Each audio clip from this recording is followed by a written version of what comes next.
don't need a high-end designer or a lot of money to get a luxe look. Be your own interior designer.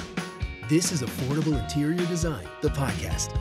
Here's your host, Betsy Helmuth.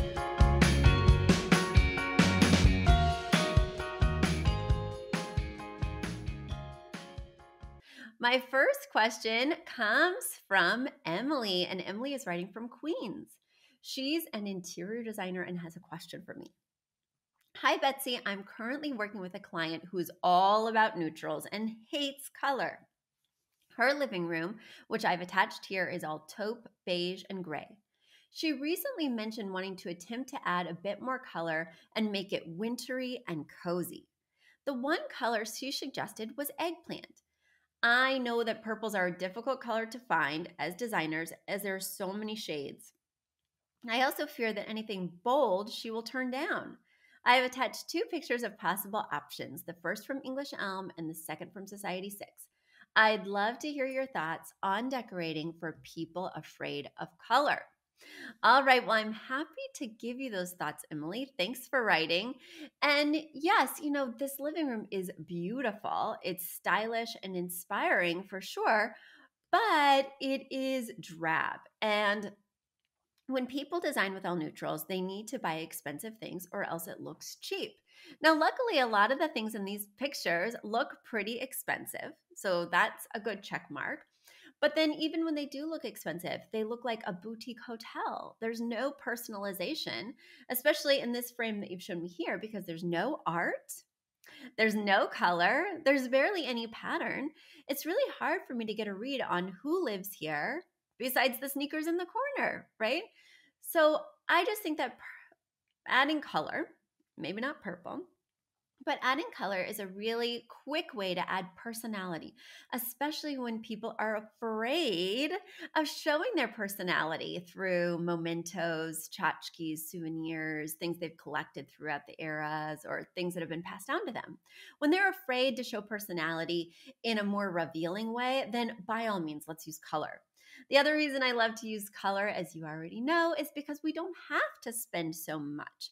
When something is cream, when something is beige, it's so boring that people are looking for those sumptuous textures, those rich details. And when they look close and find wonky seams from IKEA, or, mild discoloration from Target, well, it doesn't look luxe. It looks like they made no choices and shopped the bargain bin at HomeGoods. That's why I really want to infuse this space with color and personality. But as a designer, I would hope that you would know that we're not just going to arbitrarily pick colors. I mean, I'm excited that your client likes eggplant, even though, take it from me, nightmare color. But the problem is that we need an entire color palette. You can't just rely on one color to fuel a space, or else it's going to look like the purple room, right? So we need a piece of art or a drapery or a significant pillow or, something that's going to provide the color palette for the room. And this inspiration piece that I call it needs to have 3 Roy G. Biv colors or more. So that's rainbow colors, right? Can't be neutrals.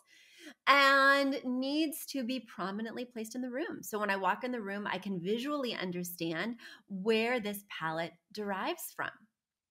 In this case, you've already got a rug.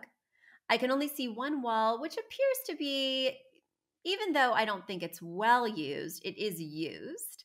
And then, there's opportunities on the couch for pillows. And I can't see the windows, so I can't see if they're well set up for window treatments or if they already have those in place.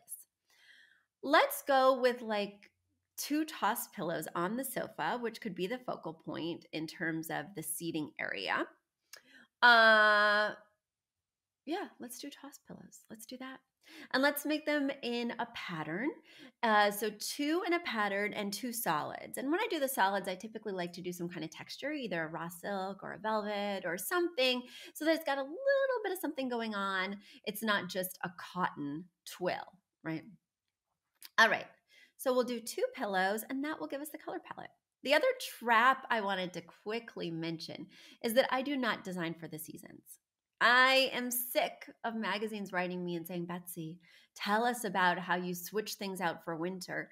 Tell us about how you totally change your decor seasonally. And the answer is, I don't. I add different accessories, right? Certainly a Christmas tree, a garland, some houses, some additional candles, but I don't change my rug. I don't take down my translucent drapes and put up opaque ones.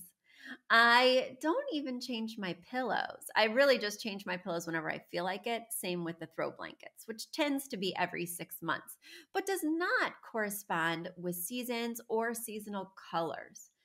I think that that might be a problem. This space is already a little moody due to the rich tones of brown that this client has used. And I would want to lighten and brighten. I worry that plum could get a little muddy, or I'm sorry, eggplant.